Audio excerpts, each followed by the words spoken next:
Stop! Don't move! I'll shoot her! I'll shoot her! Don't move! Stop! Stop! Morgan, no!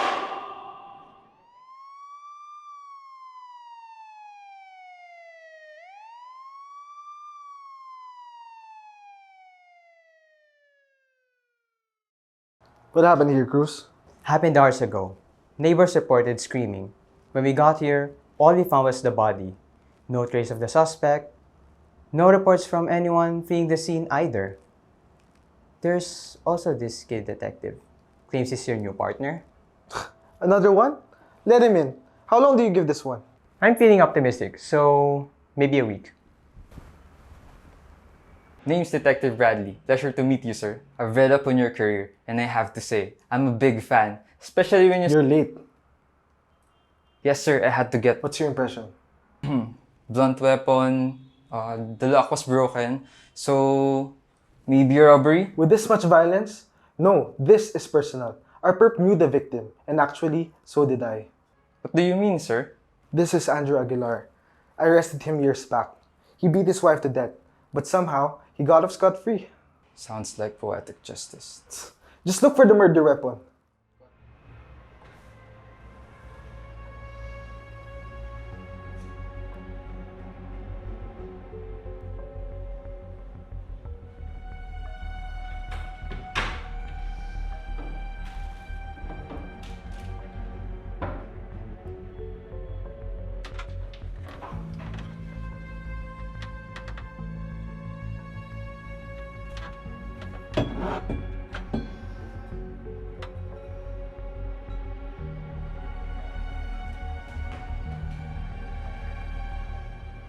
Sir, I found it.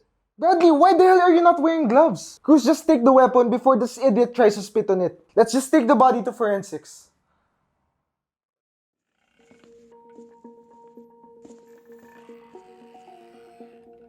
Good morning, officers. This is the autopsy results of Andrew Aguilar. The animal body is that of an adult male with a body weight of 165 pounds and 71 inches. Rigor mortis is present and equal throughout. Livor mortis is posterior and fixed, except in the areas exposed to pressure. The body temperature is that of the refrigerator unit.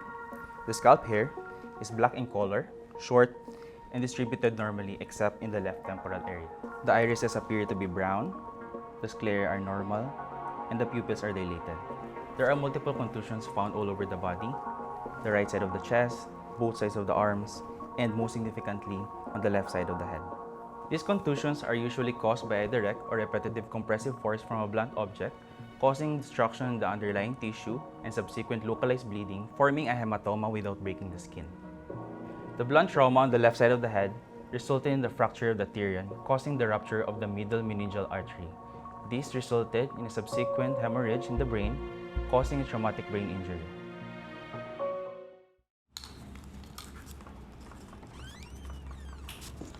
So, Chief, you heard what happened, right? Yeah, I did. Come on, Chief. Anyone but that kid. He's so green. How can someone be that stupid to the crime scene and call himself a detective? Morgan, listen. I know it's been tough for you to keep a partner ever since I got promoted. We were good partners, weren't we? The best. But we weren't always. We've had our share of screw-ups. Especially you. Remember? Look, the kid's trying. Teach him the ropes like I taught you. Who knows? Maybe he could turn out better than we did.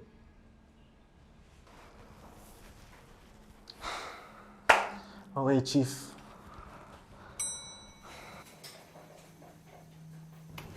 Sir, I apologize. Don't worry about it, kid. Water under the bridge. So, who are the suspects? Our guy has to have known the victim, or at least know their criminal history. At first, I thought it must have been a loved one wanting revenge, but there were just no suspects to fit the bill. So I went ahead and looked over some files, and get this, last month, a Gary Mosby died in a hit and run. He was a suspect in a hit and run a few years ago. What's the connection? 3 months ago, Mary Joseph, who pleaded innocent for poisoning her son, was found dead in her apartment from cyanide, ruled a suicide, and there's a lot more. All of these victims got away with violent crimes, and they died due to the same crime they committed, just like Andrew Aguilar. Maybe our guy sees himself as a vigilante. For him, the victims deserve what happened to them. Detectives, we have another one.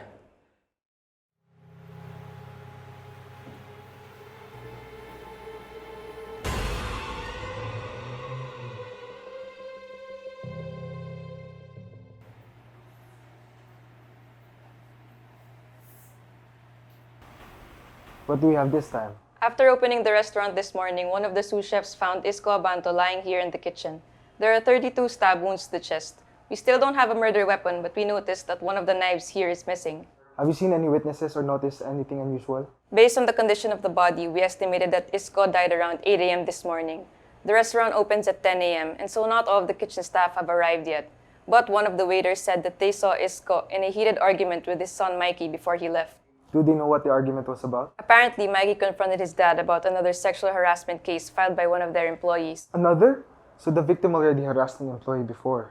I'll look into the employees he harassed and come back with the list. Okay, I'll stay here and see what else there is. Detective, are you sure you're gonna send him off on his own? Kid's not so bad. He might be onto something.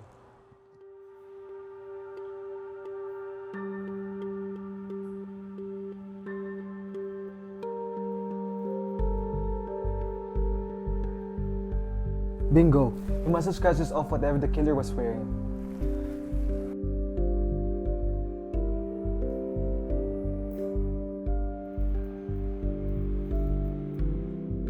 A workman's boot, give or take a size 10. Santiago, track down Isko's son, and I'll take the body to forensics. Yes, sir. So this is the autopsy of Isko Abanto. So, as you can see, there are multiple stab wounds over the torso, as well as some minor cuts in the extremities. So, if we're going to inspect closer, we will see that the edges are actually clean and uniform, although there's a variation in the depth, as well as irregular orientations. So that could suggest to us that most likely there was a struggle at the time of the incident. So if we're going to base it on the size and shape of the wound, most likely the perpetrator used a kitchen knife which may have been found at the scene of the crime. And since there are no lacerations, since we cannot observe any abrasions or hematomas, as well as other factors, most likely there was no blunt trauma involved in this case. Now, many of the stab wounds actually reached deep into the chest, and some of them were deep enough to puncture the heart, causing cardiac tamponade. And this is evidenced by the multiple blood clots that we were able to observe in the pericardial cavity of our victim. Now, in terms of the cause of death of our victim, since he did sustain 32 stab wounds, most likely he died due to bleeding rather than the cardiac tamponade. On visual inspection, we were able to see a rupture in the middle part of his descending aorta, which may have exacerbated the exsanguination and led to his eventual death. So what do we do now? We go home. We go at it again tomorrow. What if somebody dies and we could have stopped it? There's only so much you can do, kid. You can't save everyone. Believe me, I've tried. Whatever you say, old man.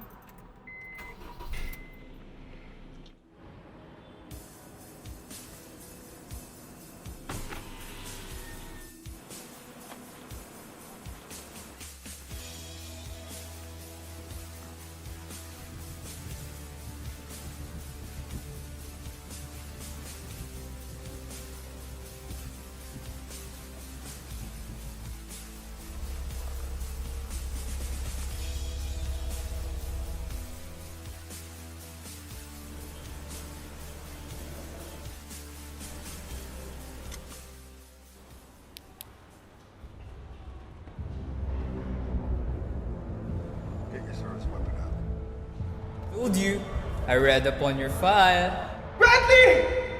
You're under arrest! June 17, 2015. You tracked down a kidnapped 14-year-old girl right to this Shut up! address. Come out now or I will... What? Shoot me?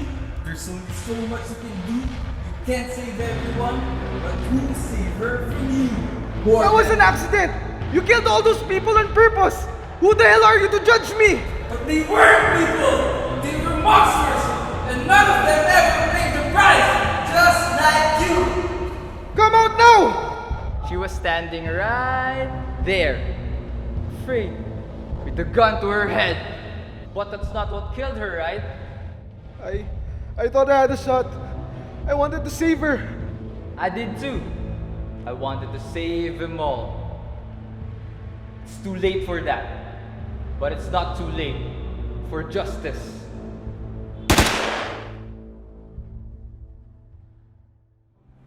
Hello, Detective.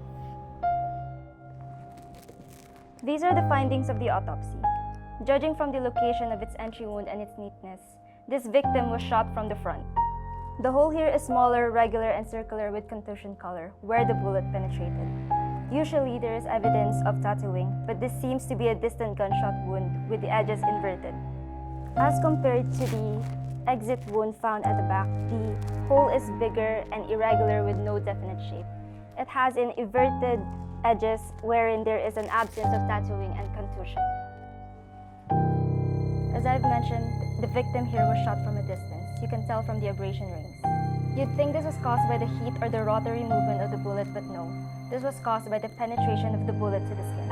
On closer look, you could see the sharp punch-out margins that is due to the accumulation of lubricant that was caused by the penetration of the wound. There are also micro tears that are about 1 to 2 millimeters here. The irregularity of the abrasion ring is most likely due to the bullet impacting the skin, wherein it was shot from an angle that was deformed and destabilized during its flight to the chest. This patient had no chance to live even with surgery performed.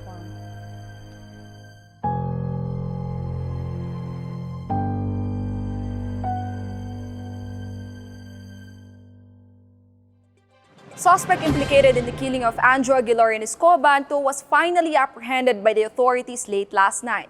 The suspect was none other than the detective leading the investigation, Aldray Morgan, who was fatally shot by his partner Ray Bradley after following him to his hideout. Morgan died immediately. The police already considered the case to be closed after finding enough evidence in the hideout to fully convict the suspect on the 2 murder cases.